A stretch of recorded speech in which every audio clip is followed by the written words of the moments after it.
Neil Krause started out studying marketing and management in Oklahoma, but eventually got his PhD in sociology from Kent State University in 1978. He worked for 4 years as a researcher in Galveston before moving in 1986 to the University of Michigan's School of Public Health. His 2008 book, Aging in the Church: How Social Relationships Affect Health, sums up his research interests. Krause Ellison earned both his BA in religion and his PhD in sociology from Duke University. After he finished his dissertation in 1991, he spent nearly 20 years in the sociology department at the University of Texas at Austin, expanding his research interest in all aspects of religion and society. His interest in how religion affects health led to his collaboration with Krause on this 2007 article. Then in 2010, Ellison moved to UT San Antonio, where he continues his research career today. This article investigates the "so what" question of whether a religion can confer health benefits on its members, and in particular whether religiosity in early life can actually carry over to affect health much later in old age. Sorting out all the other intervening life events that can affect health from such an early life influence posed a very complex challenge, but these two are probably the leading experts in the country on such questions, so see what they come up with. The article by Krause and Ellison builds on an established body of research that shows just how religious socialization, particularly by family members as a child grows up at home, can integrate us into existing social frameworks of institutionalized religion, leading us to internalize a personal sense of religious identity. Krause and Ellison take for granted that we understand this process and know that it happens to different degrees for many people in most societies. They want to ask a follow-up question about this religious socialization. Who cares? Why does it matter? Their "who cares" question might be answered in many ways. Devout religious believers might strongly urge that this religious socialization process should be well understood and solidly encouraged and supported by social policy. Krause and Ellison take a different approach. Rather than an end in itself, they suggest that religious socialization might be important because it could have lifelong consequences for other aspects of our lives. This is why they mention something early in the article called the Principle of Primacy. This principle is very simple and also the subject of intense ongoing debate and research, just as much today as it was when they wrote their article more than a decade ago. Primacy is another word for importance or impact. The principle of primacy holds that early life experiences fundamentally shape you for the rest of your life. This is what Alexander Pope meant in the early 1700s when he wrote, "As the twig is bent, so grows the tree." Pope himself understood how religious socialization could affect the rest of your life, since he grew up in a Catholic family during a time when England persecuted Catholics in a host of ways that affected him personally. Krause and Ellison aim to examine this long-standing piece of folk wisdom to see whether it can stand up to being tested against empirical evidence. They have a wide range of possible ways to test this idea. For example, they might have looked at how early religious socialization affects adult religious identity, a question examined in a lot of other research. Such an analysis would trace whether these childhood experiences had a long-lasting effect, but this particular effect of religious identity amounts to going back to the essentialist perspective again. Unless we focus on such religious identity as an intrinsically important social fact, even if they establish such a link, we could still ask, so what? They also might have followed the lead of other researchers by linking childhood religious upbringing to the behavioral choices we make during adolescence and young adulthood. When one encounters opportunities to use drugs, or when the hormonal imperatives of puberty begin to take over our lives with awakened urges for sexual stimulation, how do we respond? Do these responses show any systematic connection to those early religious experiences? A tremendous amount of research has concentrated on this subject in particular, so probably Krause and Ellison didn't feel that they needed to spend a lot of time proving that such connections could be important. Religion is important because it affects something else in life, not because we simply insist that religion itself is important for its own sake. At any rate, they skip right past all this adolescence literature to focus later in the life course. Another body of research in the sociology of religion links organized religion to the fundamental issue of social inequality and to what determines where each of us lands in the status hierarchy established in every society. We can approach this question from two contrasting angles, but in some sense they both boil down to the same conclusion, that your religious identity in mature adulthood can contribute a key component to your overall social status. From one angle, you could suggest that people who achieve high social status realize that they need to guarantee and preserve that advantaged position. They might decide to become more visible and active in an organized religion as one way to reinforce that privilege. For example, people who experience generational upward mobility, rising above the status levels of their parents, have been known to switch from one Protestant denomination to another in the United States because they perceive a status hierarchy among these different denominations. They seek out a new church that better fits their new higher social status. The essence of this angle of vision sees the higher social status as the cause and the religious shift as a result. In contrast, the other angle for looking at this question sees evidence that sometimes people use their religious activity itself as a kind of badge of social status. Their angle of vision sees the religious involvement as the cause and the higher social status as the result. Scholars who study the Black church in America, such as Andrew Billingsley and others, have documented the salience of religious involvement as such a marker of respectability, as well as showing how the collective power of such congregations has provided a basis for social organization and a launching pad for Black leaders to emerge into other political and economic walks of life. Whether adult religious involvement is a cause or an effect of higher social status in adulthood, many studies have linked such adult religious activity to childhood religious socialization. But this issue of adult social status also does not turn out to be the end destination for Krause and Ellison. They speed right past it and end up in old age.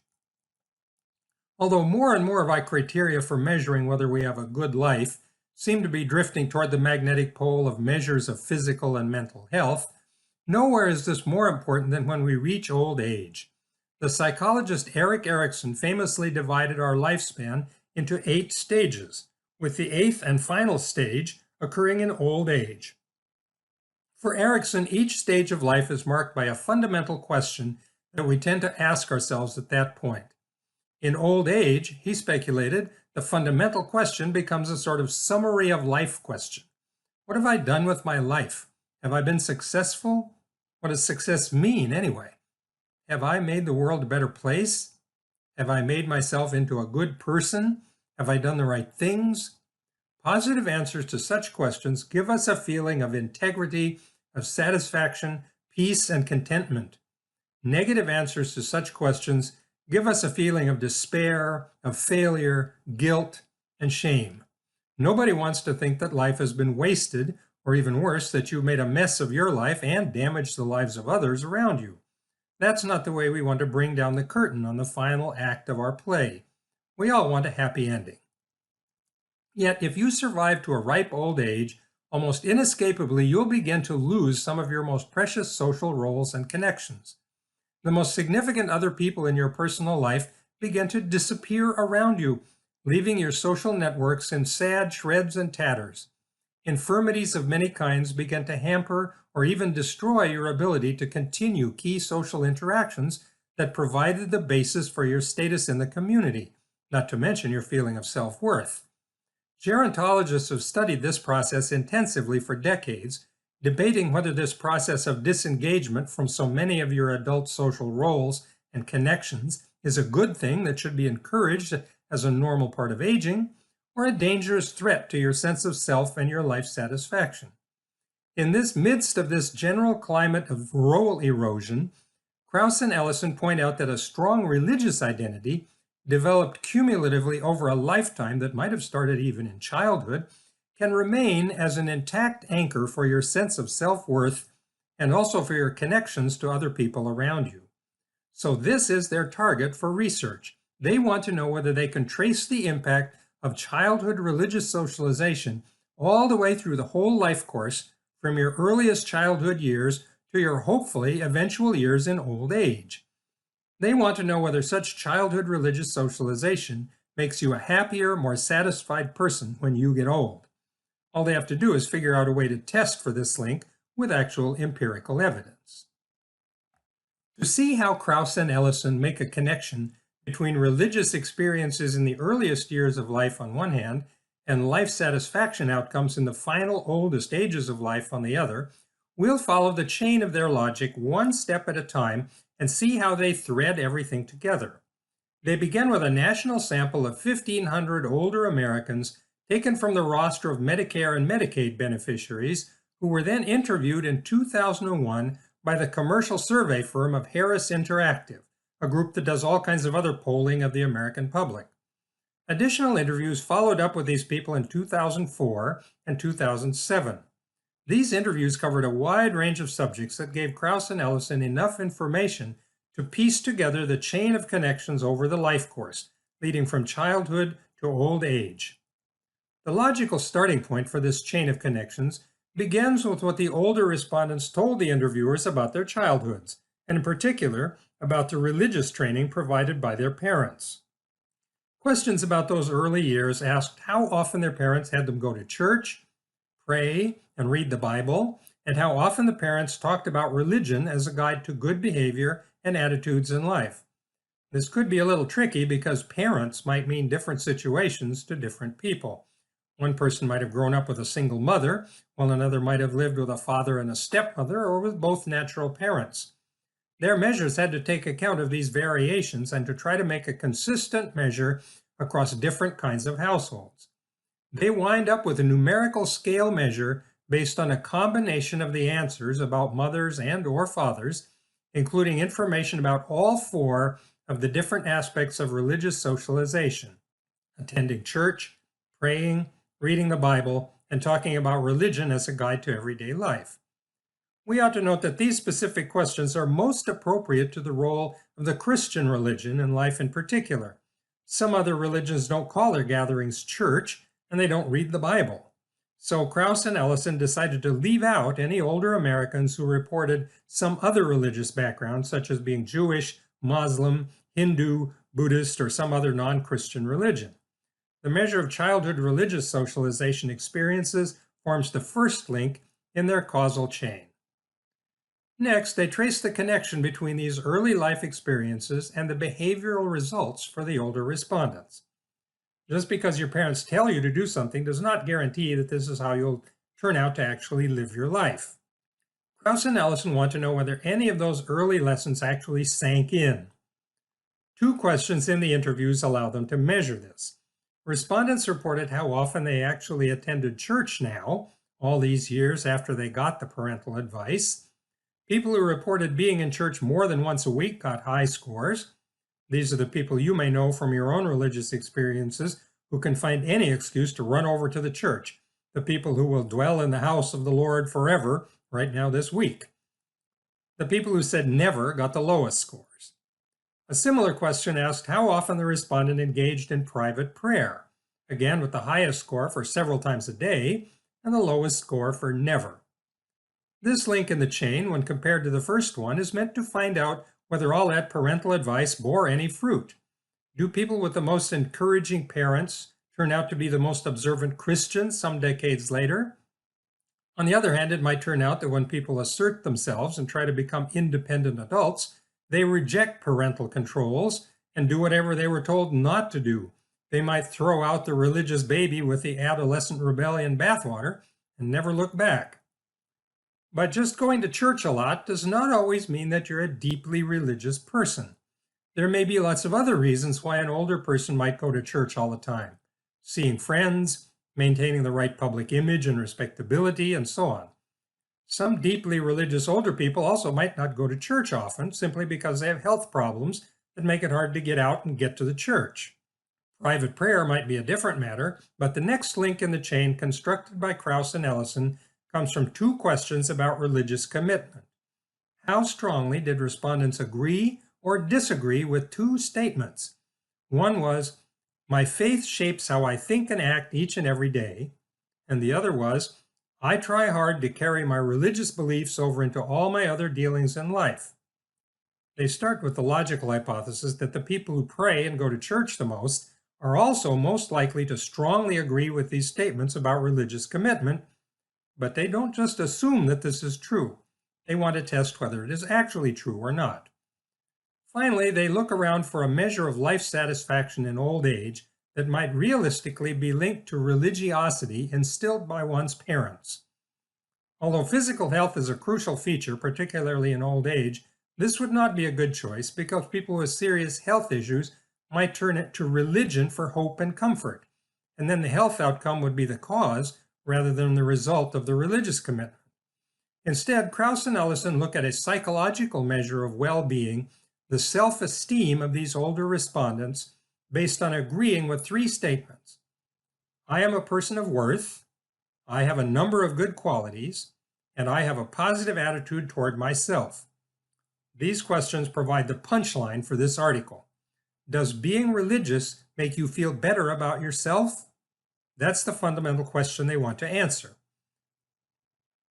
The results of their analysis show us whether these separate links they have forged actually connect to form a causal chain, so that Americans who had stronger religious socialization in childhood turn out to have higher self-esteem when they get old.